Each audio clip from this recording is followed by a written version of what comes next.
ഒരു കുടുംബ പ്രശ്നമാണ്. ഭർത്താവാണ് ഗുരുവിൻ്റെ അടുത്ത് പരാതിയുമായിട്ട് എത്തിയത്. എല്ലാം കേട്ട ശേഷം ഗുരു പറഞ്ഞു, ഇയാൾ പോയിട്ട് തൻ്റെ ഭാര്യ പറയുന്ന ഓരോ വാക്കും ശ്രദ്ധയോടെ കേൾക്കാൻ പരിശീലിക്കണം. ഇയാൾ തിരിച്ചുപോയി. 1 മാസത്തിന് ശേഷം വീണ്ടും ഗുരുവിൻ്റെ അടുത്ത് വന്നു. എന്നിട്ട് പറഞ്ഞു, ഞാൻ എൻ്റെ ഭാര്യ പറയുന്ന ഓരോ വാക്കും ഇപ്പോൾ ശ്രദ്ധയൊന്നേ കേൾക്കുന്നുണ്ട്. അപ്പോൾ ഗുരു പറഞ്ഞു, ഇനി ഇയാൾ വീട്ടിലേക്ക് തിരിച്ചു പോയിട്ട് ഭാര്യ പറയാത്ത ഓരോ വാക്കും ശ്രദ്ധയോടെ കേൾക്കാൻ ശ്രമിക്കുക. സുവിശേഷത്തില് സ്നാപകന് പേരിടുന്നതാ രംഗം. അവരുടെ പതിവനുസരിച്ച് അപ്പന്റെ പേര് സക്കറിയ എന്ന പേര് കൊടുക്കാൻ പോകുമ്പോഴാണ് എലിസബത്ത് പറയുന്നത്, അരുത്, ആ പേര് കൊടുക്കരുത്. പകരം എലിസബത്ത് മുന്നോട്ട് വെക്കുന്നത് അവരാരും കേൾക്കാത്ത പുതിയൊരു പേര്, യോഹന്നാൻ. ഇതെങ്ങനെ എലിസബത്ത് അറിഞ്ഞു? കാരണം ദേവാലയത്തിൽ വെച്ച് സക്കറിയായ്ക്ക് ദർശനമുണ്ടാകുന്നു, യോഹന്നാൻ എന്ന പേര് ശിശുവിന് കൊടുക്കണമെന്ന് പറയുന്നു. പക്ഷെ അപ്പോൾ മുതൽ ഇയാൾ മൂകനാണ്, സംസാരിക്കാൻ പറ്റുന്നില്ല. സംസാരിക്കാൻ പറ്റാത്ത ഈ സക്കറിയായിൽ നിന്നും എങ്ങനെയാണ് ഭാര്യ എലിസബത്ത് ഇത് തിരിച്ചറിയുക? പറയാത്ത വാക്കുപോലും കേൾക്കാൻ മനസ്സിലാക്കാൻ കത്തുന്ന അവസ്ഥയിലാണ് യോഹന്നാൻ.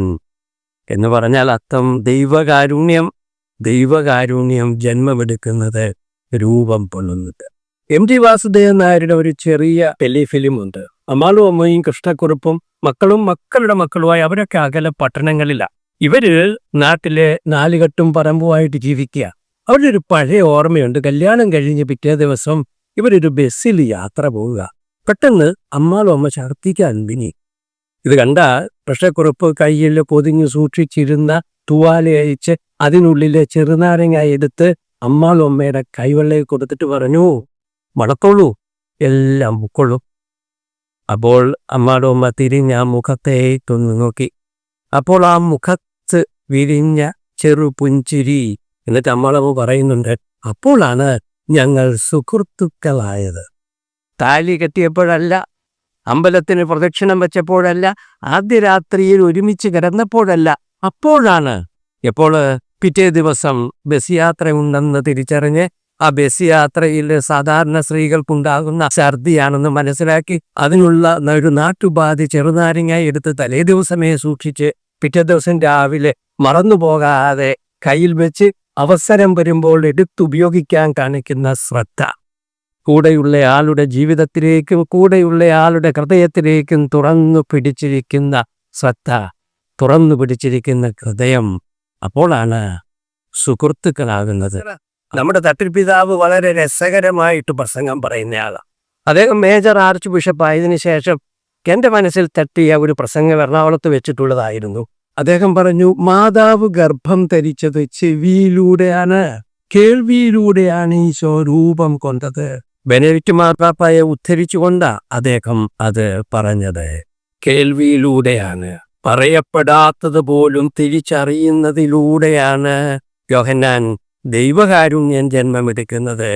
പോരാ, യേശു എന്ന് പറഞ്ഞാൽ ദൈവം രക്ഷയാകുന്നു, രക്ഷരൂപം കൊള്ളുന്നതും കേൾവിയിലൂടെയാണ്. അങ്ങനെയെങ്കിൽ പറയപ്പെടുന്ന കാര്യങ്ങൾ കേൾക്കപ്പെടാതിരിക്കുമ്പോഴോ, ഇനി അഥവാ പറയപ്പെടാത്ത ഹൃദയവിചാരങ്ങൾ മനസ്സിലാക്കപ്പെടാതിരിക്കുമ്പോഴോ എന്താണ് സംഭവിക്കുക? യോഹന്നാൻ ദൈവകാരുണ്യം രൂപപ്പെടാതെ പോകും, ഇല്ലാതെ വരും.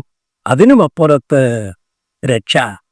രക്ഷകൻ യേശു രൂപം എടുക്കാതെ വഴി. എവിടെയൊക്കെ?